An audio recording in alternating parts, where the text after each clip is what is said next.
Hello and welcome you all.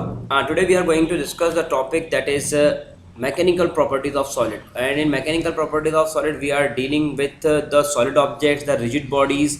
और आज हम यहाँ पर उसके ऊपर detail description with MCQ based question तक हम टारगेट करेंगे. मैकेनिकल प्रॉपर्टीज ऑफ सॉलिड के अंदर जब मैं टॉपिक्स को डिस्कस करूँगा तो इसके ऊपर मैं कुछ वीडियोस फॉर्म करूँगा, जो वीडियोस के अंदर बेसिक से लेकर के आईआईटी जेईई नीट के टॉपिक तक कवर होंगे, जिसमें जेईई मेंस एंड एडवांस दोनों कवर होगा. यहाँ पर देखिए आप मैकेनिकल प्रॉपर्टीज ऑफ सॉलिड के जब हम इंट्रोडक्शन की बात करते हैं तो ये किसके अंदर रिलेट करता है, तो in physics is a branch of science which deals with the study of energy and matter. Physics के अंदर हम दो बातों पर ध्यान देते हैं हमेशा, एक उसके एनर्जी के ऊपर और दूसरा उसके मैटर के ऊपर.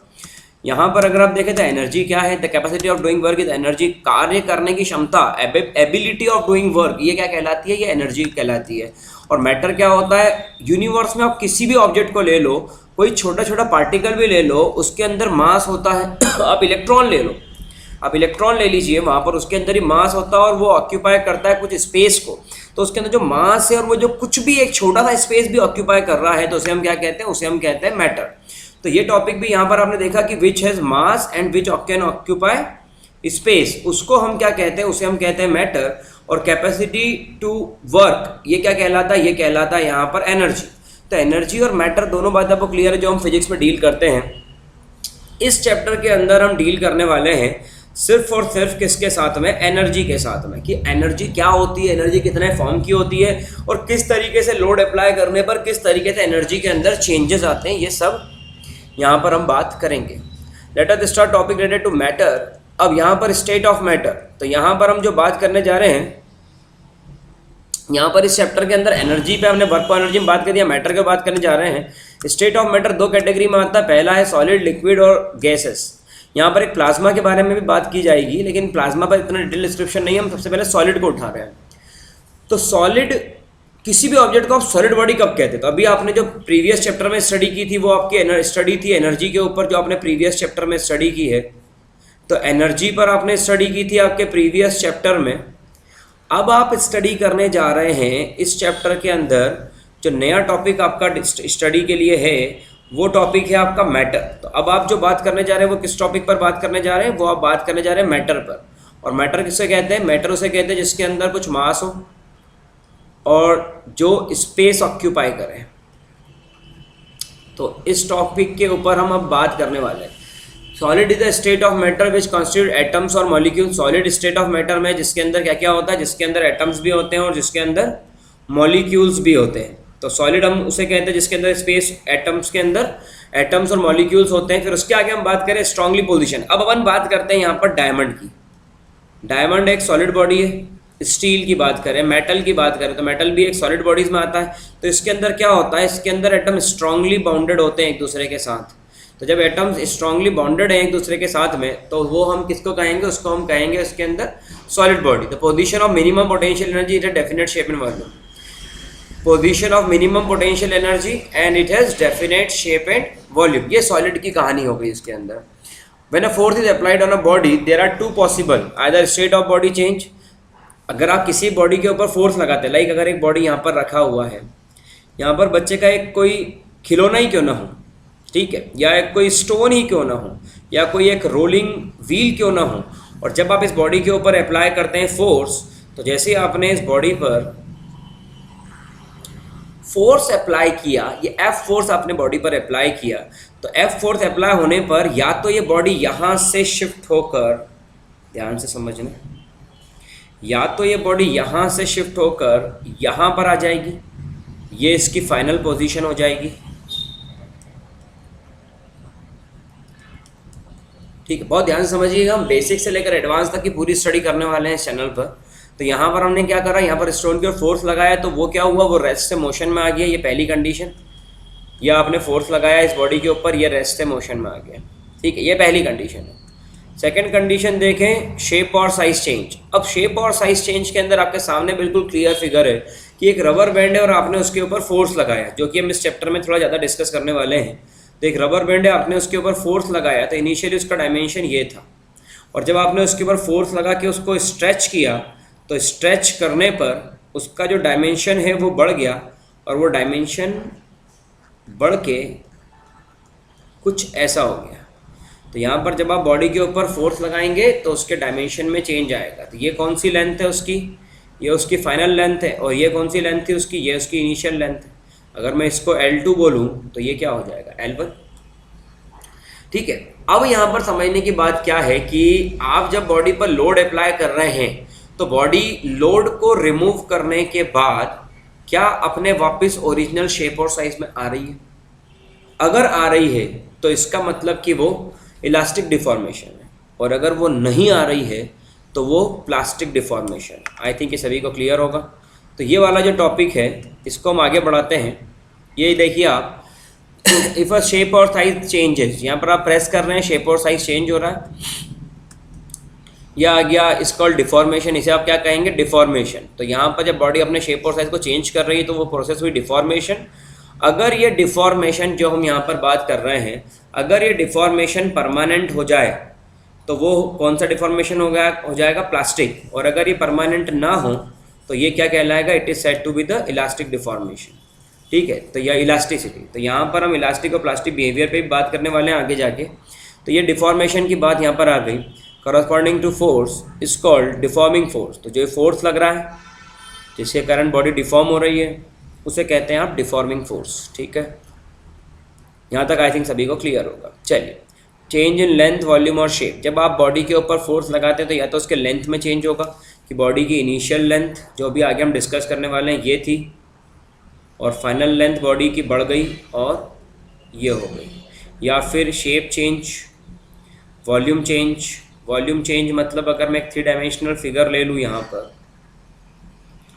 कुछ इस तरीके का, अगर मैं एक 3 डायमेंशनल शेप फॉर्म कर दूँ तो यहाँ पर जब इसके ऊपर हम लोड अप्लाई करेंगे तो ये शेप और साइज इसका चेंज हो जाएगा। तो ये सब क्या कहलाता है, डिफॉर्मेशन। आगे इसके अंदर थोड़ा सा हम ध्यान समझें। On the basis of deformation all the bodies are classified as, तो rigid body and non rigid body. अब नॉन रिजिड बॉडी 2 कंडीशन में आती है, एक इलास्टिक और एक प्लास्टिक बॉडी। यहाँ पर इसको समझने की बात है कि रिजिड बॉडी किसे कहते हैं। रिजिड बॉडी मतलब जिनका डेफिनेट शेप और साइज होता है, और in reality bodies can be stretched और कंप्रेस्ड और बेंट। अब यहाँ पर थोड़ा सा समझे हम इसको, तो बॉडी का एक फिक्स शेप और साइज है, और सारी बॉडीज आप देखेंगे जितनी भी आपकी नज़र में हो हार्ड सॉलिड बॉडीज वो रिजिड बॉडीज में ही आएंगी। लेकिन एक्चुअल में क्या होता है कि ये हार्ड सॉलिड बॉडीज़ भी कहीं ना कहीं कंप्रेस हो जाती है, कहीं ना कहीं ये स्ट्रेच्ड हो जाती है। तो आप लोड अप्लाई करते हैं तो इनमें माइनर सा लेकिन कंप्रेशन और स्ट्रेचिंग दोनों एग्जिस्ट करता है, इसलिए परफेक्टली रिजिड बॉडी कोई एग्जिस्ट नहीं करती। Even appreciably rigid steel sphere can be deform and sufficiently large external force is applied on it. ये जो आप बात कर रहे हैं स्टील स्फीयर, ये स्टील स्फीयर भी कहीं ना कहीं कंप्रेस हो जाता है जब उस पर बहुत ज़्यादा फोर्स अप्लाई किया जाता है। स्टील स्फीयर का शेप आपको आगे देखने को मिलेगा, इमेज आपको आगे देखने को मिलेगी। This means that solid bodies are not perfectly rigid. तो सॉलिड बॉडी परफेक्टली रिजिड होती है क्या, तो बिल्कुल भी नहीं होती। No body is rigid but for practically purpose we assume diamond और steel sphere as rigid body. हाँ, 2 बॉडीज को, एक डायमंड को बोलते हो कि ये रिजिड बॉडी है, क्योंकि आप बोलते हो कि हथौड़ा मारेंगे तो हथौड़ा टूट जाएगा लेकिन डायमंड नहीं टूटेगा, तो हम इसको एज्यूम करते हैं कि एक रिजिड बॉडी। दूसरा हम लेते हैं स्टील स्फीयर। ये स्टील स्फीयर को भी हम एज्यूम करते हैं कि ये भी एक रिजिड बॉडी है, क्योंकि इनमें काफ़ी हद तक एबिलिटी है कि ये लोड को बियर कर देते हैं without going for the compression और टेंसाइल प्रोसेस।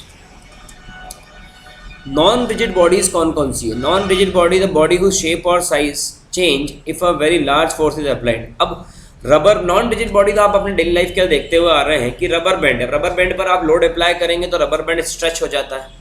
ठीक है, तो ये नॉन रिजिड बॉडीज हैं। स्टील और आयरन रॉड, अब ये स्टील और आयरन रॉड आपकी नज़र में रिजिड बॉडी, लेकिन इस पर जब लोड अप्लाई करते तो आपको दिख रहा होगा डिज़ाइन फॉर्म हो गई। तो ये जो डिज़ाइन यहाँ पर स्टील रॉड में फॉर्म हुई, ये जो यहाँ पर डिज़ाइन फॉर्म करी स्टील रॉड के अंदर, ये डिज़ाइन किस कंडीशन को शो करती है? ये डिज़ाइन फॉर्म हो रही है, इसका मतलब कि ये नॉन रिजिड बॉडी है।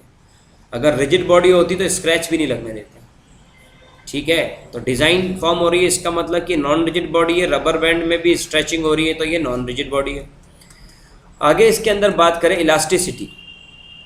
इलास्टिसिटी से चैप्टर बहुत एक इंपॉर्टेंट टर्न ले लेता है, और अगर आप ध्यान समझेंगे तो आपके लिए काफ़ी अच्छा रहेगा इलास्टिसिटी।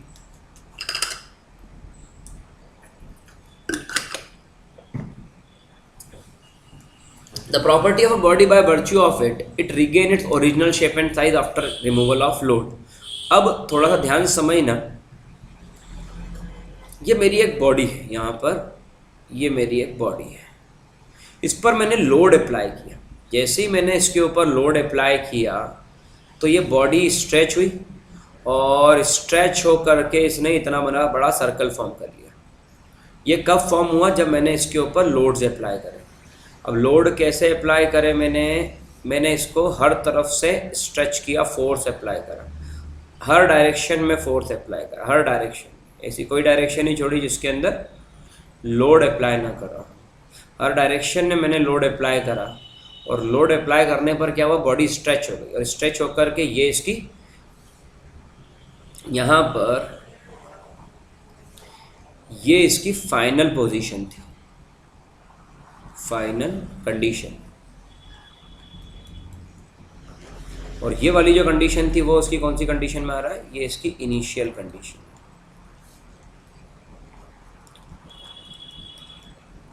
अब जैसे ही मैंने इसके ऊपर से लोड रिमूव करा, मैंने लोड हटा दिया इस पे से, तो मैंने लोड रिमूव करा, वैसे ही बॉडी क्या हो गई?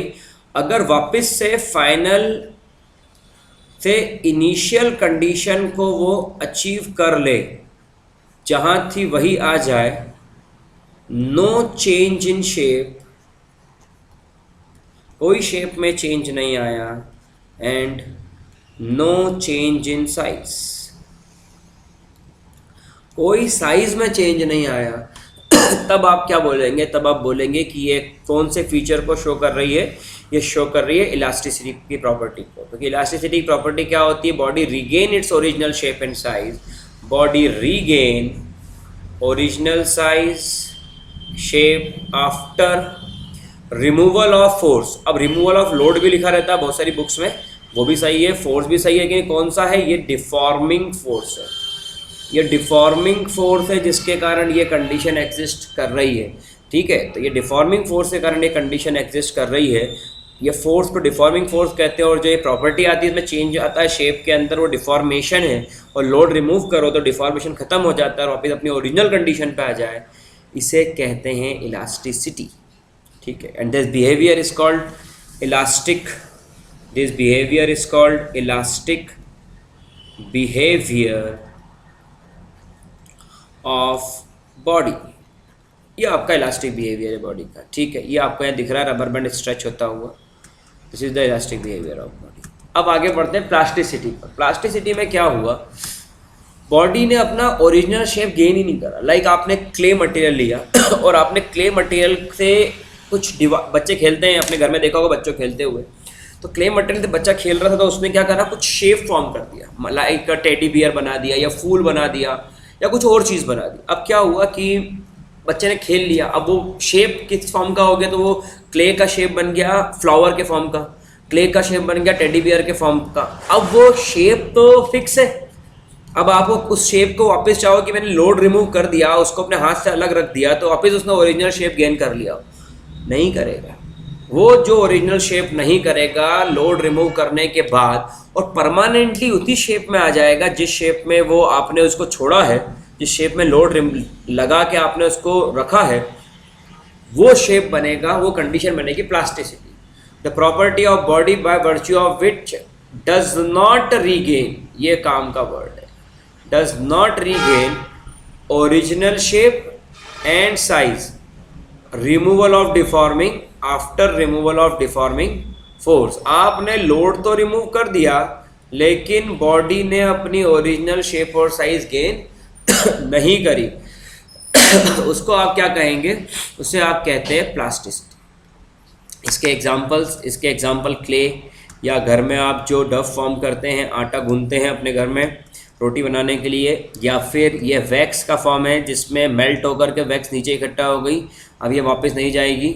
तो यहाँ पर ये क्या हो गया? ये सारा बिहेवियर शो करता है प्लास्टिसिटी को। अब प्लास्टिक बॉडी आप किसे कहते हैं? What is perfectly elastic body? चलिए यहाँ तक हो गया था हमारा, ये हो गया इससे आगे बात करते हैं। What is perfectly elastic body? Elastic body on the removal of deforming for the body regain original shape and size of removal of load is called perfectly elastic body.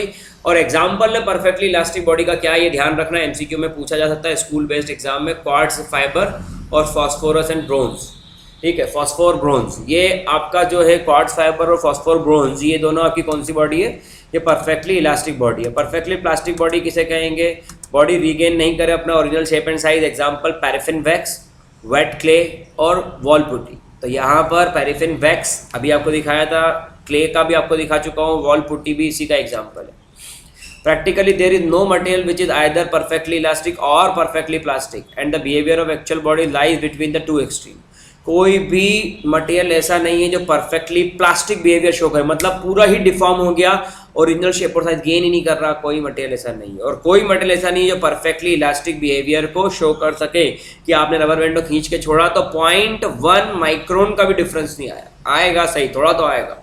और इसी बात को ध्यान रखते हुए इंटरनल रिस्टोरिंग फोर्स, यहाँ पर क्या हुआ कि जब आप किसी बॉडी के ऊपर डिफॉर्मिंग फोर्स अप्लाई करते हैं, ध्यान समझना, ये मेरा हाथ है और ये मैंने यहाँ पर फोर्स अप्लाई करा, ये मेरा फोर्स अप्लाई हुआ, और जो अप्लाई करते हैं तो क्या कहते हैं? उसे कहते हैं डिफॉर्मिंग फोर्स। तो यहाँ पर मैंने डिफॉर्मिंग फोर्स अप्लाई करा। अब जैसे ही मैंने फोर्स अप्लाई करा तो अंदर की तरफ भी फोर्स लगा, वो कहाँ पर हुआ? वो बॉडी के अंदर जनरेट हुआ फोर्स अगेंस्ट द डिफॉर्मेशन।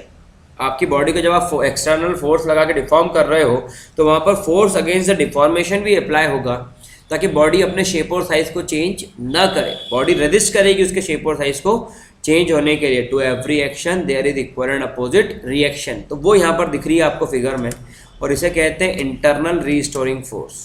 ये है डिफॉर्मिंग फोर्स और ये है इंटरनल रीस्टोरिंग फोर्स।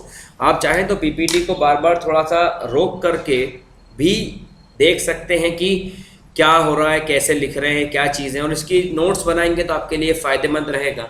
सिर्फ लेक्चर देखने से फ़ायदा नहीं होगा, लेक्चर के नोट्स जब आपके पास रिटर्न फॉर्मेट में होंगे तो आपके लिए बहुत अच्छा रहेगा। ये देखिए आप, यहाँ पर डिफॉर्मिंग फोर्स यहाँ पर दिख रहा है, बॉडी ने एक कुशन के ऊपर फोर्स लगाया। अब देखिए आप हैंड के इंप्रेशंस फॉर्म हुए थे जो धीरे धीरे करके वहाँ से रिमूव हो रहे हैं। तो ये क्या हुआ? बॉडी ने इंटरनल रिस्टोरिंग फोर्स लगाया और ये बॉडी अगेंस्ट में जा करके उसको वापस ओरिजिनल शेप और साइज को गेन कर पा रही है। यहाँ पर देखिए आप, एक बॉल है जो आपको दिख रही है ऊपर, मैं फिर से दिखाता हूँ। ये देखिए बॉल अपने ओरिजिनल शेप को पोजीशन पे वापस आ रही है। तो ये आपने लोड अप्लाई, ये रिमूव करा, ये वापस जगह पर बॉल। तो ये आपके किसके केस है? इंटरनल रीस्टोरिंग फोर्स है। The force which bring the body to its original shape and size is called as internal restoring force. तो आई थिंक कि यहाँ तक सभी को मेरी बात क्लियर होगी। इलास्टिक बॉडी के अंदर डिफॉर्मिंग फोर्स और इंटरनल रीस्टोरिंग फोर्स बहुत काम की बात है, ध्यान रखना। क्वेश्चन करते टाइम भी, न्यूमेरिकल के टाइम पे भी काम आएगा। डिफॉर्मिंग फोर्स और इंटरनल रीस्टोरिंग फोर्स ये दोनों इक्वल होंगे। किसके अंदर? ये इक्वल होंगे इलास्टिक बॉडी के अंदर, ठीक है। जितना आप डिफॉर्मिंग फोर्स लगाओगे उतना ही वो इंटरनल रीस्टोरिंग फोर्स लगाएगा। तो यहाँ पर देख रहे हैं आप दोनों ही फिगर्स के अंदर, एक फिगर ये वाला और एक फिगर ये वाला। जितना डिफॉर्मिंग फोर्स है, ये ऊपर से जो नीचे की तरफ फोर्स लग रहा है, उतना ही नीचे से ऊपर की तरफ फोर्स लग के बैलेंस हो रहा है। ये नीचे से ऊपर, ऊपर से नीचे लग रहा है डिफॉर्मिंग फोर्स, ये इंटरनल रीस्टोरिंग, बॉडी को वापस जगह पर ला रहा है। प्लास्टिक बॉडी के अंदर ऐसा नहीं होता है, डिफॉर्मिंग फोर्स ज़्यादा ही होगा इंटरनल रिस्टोरिंग के लिए। इतना लोड दे दिया, इतना लोड दे दिया कि वो वापस रिगेन ही नहीं कर पाया। इसलिए कभी किसी को इतना लोड ही मत दो कि वो रिगेन नहीं कर पाए, ठीक है। तो ये क्या आ गया? ये आ गया इसके अंदर deforming force is very very greater than internal restoring force. ये प्लास्टिक बॉडी, फिर परमानेंट डिफॉर्मेशन हो जाता है। ये कुछ डिफरेंसेस हैं इलास्टिक बॉडी और प्लास्टिक बॉडी के। यहाँ पर आपको फिगर दिख रहा होगा, आपने इसको स्ट्रेच किया नीचे की तरफ, लोड रिमूव करा, वापस जगह पर, ये स्ट्रेच किया, लोड रिमूव करा, जगह पर। तो ये क्या हो रहा है? ये इलास्टिक बॉडी का केस है। ये कुछ पॉइंट्स यहाँ पर लिखे हैं जो आपको पढ़ लेना चाहिए, अच्छा रहेगा आपके लिए। वीडियो को पॉज करके इन पॉइंट्स को पढ़ लें, हो सकता है एग्जाम में काम आ जाए। अब आते हैं एमसीक्यू बेस्ड क्वेश्चन पर। एमसीक्यू बेस्ड क्वेश्चन में when a body regain its original dimension when deforming force is remove. अगर डिफॉर्मिंग फोर्स रिमूव होता है तो बॉडी अपना ओरिजिनल डायमेंशन को गेन कर लेगा, वापस ओरिजिनल शेप और साइज में आ जाएगा। उसे क्या कहते हैं? कौन सी बॉडी है? तो अगर आपने पढ़ाई करी होगी, मेरे लेक्चर समझा होगा, तो आपका आंसर ये हो सकता है शायद और यही इसका आंसर है, it is when a body regain original dimension deforming force is removed, it's called elastic body. ये आंसर है इसका, देखिए ठीक है। क्योंकि इलास्टिक बॉडी के अंदर प्रॉपर्टी होती है कि वो डिफॉर्मिंग फोर्स और इंटरनल रेजिस्टिंग फोर्स, ये दोनों फोर्सेस इक्वल रहेंगे। The force due to with dimension और size of a rigid body change, वो फोर्स जिसके कारण डायमेंशन या फिर साइज रिजिड बॉडी का चेंज हो जाता है, उसे क्या कहते हैं? कौन सा फोर्स आएगा इसके अंदर? Deforming force. अपन ने पढ़ा था कि डिफॉर्मिंग फोर्स वो फोर्स है जिसके अंदर बॉडी अपने डायमेंशन को चेंज करती है, रिजिड बॉडी भी। अब वो बात अलग है कि आपने फोर्स रिमूव करा तो अगर इलास्टिक बॉडी तो वापस ओरिजिनल शेप और साइज गेन करेगी, और प्लास्टिक बॉडी तो ओरिजिनल शेप और साइज गेन नहीं करेगी। तो ये इसके अंदर ध्यान रखने की बात है। आगे देखें इसके अंदर, the force which bring back to body original shape is called, कौन सा फोर्स है? It is internal restoring force. Internal restoring force वो फोर्स है जो बॉडी को ओरिजिनल शेप और साइज गेन करने में हेल्प करता है। ये देखिए यहाँ पर पूरा वो एक्सप्लेनेशन भी है जो अपन ने वहाँ पर पढ़ा था। Deforming force and internal restoring force, तो deforming force is equals to internal restoring force in case of elastic body. Deforming force is greater than plastic body में। तो यहाँ पर आप देखिए, अगर इलास्टिक बॉडी की बात कर रहे हैं तो इंटरनल रिस्टोरिंग फोर्स ही है जो बॉडी को ओरिजिनल शेप और साइज गेन करने में हेल्प करेगा। आगे बढ़ते हैं, ये पूरा इसका एक्सप्लेनेशन है। चलिए, in a perfectly plastic body the internal restoring force is, perfectly plastic body में इंटरनल रिस्टोरिंग फोर्स क्या होता है? अगर होता इंटरनल रिस्टोरिंग फोर्स तो बॉडी ओरिजिनल शेप और साइज गेन कर लेती, ठीक है, अगर वो होता तो गेन कर लेती। अब वो नहीं है तो वो गेन कर नहीं पाएगी। तो अगर परफेक्टली प्लास्टिक बॉडी है तो आपकी बॉडी ओरिजिनल शेप और साइज गेन नहीं करेगी, ठीक है, on the removal of load. तो वो क्या हो गया? Zero. Elastic behaviour of solid, elastic behaviour की बात करें सॉलिड पर, तो यहाँ पर इन अ सॉलिड ईच एटम और molecule is surrounded by neighbouring atom और मॉलिक्यूल, ये सबको पता है। यहाँ पर अगर ऐसा कुछ है कि इन अ सॉलिड बॉडी, एक मिनट वापस से मैं उस स्लाइड पर चले जाऊं।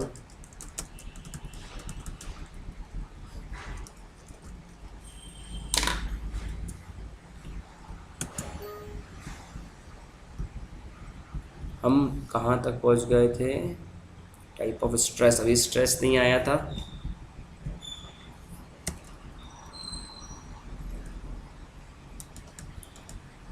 इलास्टिक बिहेवियर, यहाँ से हम बात कर रहे थे, यहाँ से हम शुरू करते हैं। इलास्टिक बिहेवियर ऑफ सॉलिड,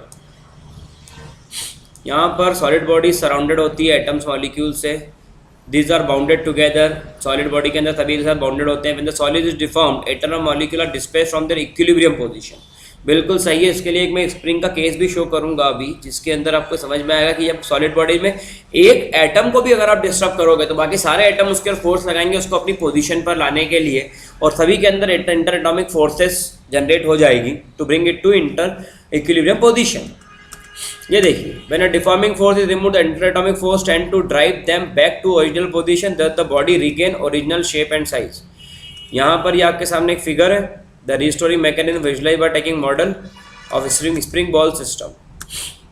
अब यहाँ पर क्या होगा इसको समझे, मैं समझाता हूँ।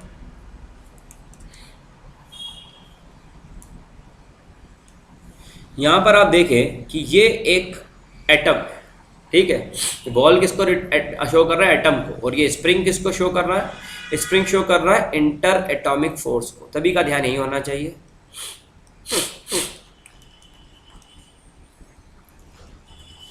और ये किसको शो कर रहा है? It is showing atom. अब मेरी बात को यहाँ ध्यान समझना कि ये जो एटम है और ये जो एटम है यहाँ पर, ये एटम इससे भी कनेक्टेड है। जैसे मैंने इस एटम के ऊपर फोर्स लगाया और फोर्स लगा के इस एटम को मैंने रिलीज कर दिया, इस एटम पर मैंने फोर्स लगाया और फोर्स लगा के इसको रिलीज कर दिया, तो इनके अंदर सभी के अंदर वाइब्रेशन जनरेट हो जाएंगे। सारी स्प्रिंग्स के अंदर वाइब्रेशंस आएंगे, सब मूव करेंगे और सारी स्प्रिंग्स क्या करेंगी? इस एटम के वाइब्रेशंस को खत्म करने की कोशिश करेंगे और धीरे धीरे क्या करेंगी? धीरे धीरे एटम के वाइब्रेशंस को पूरी तरीके से वो डिस्ट्रॉय कर देंगी और वापस से इसको कहाँ ले आएंगी? वापस से इसको ले आएंगी इक्विलिब्रियम पोजीशन में।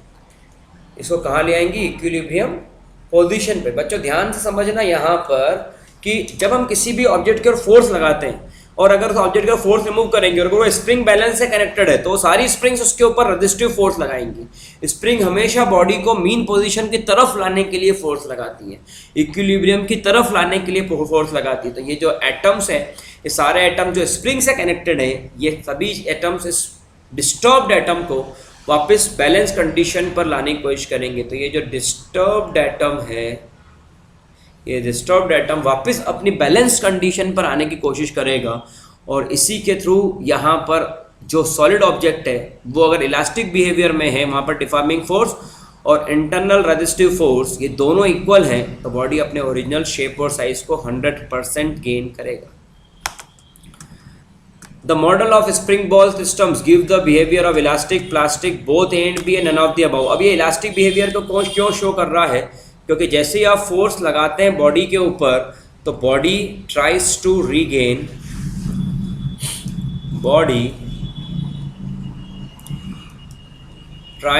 Regain original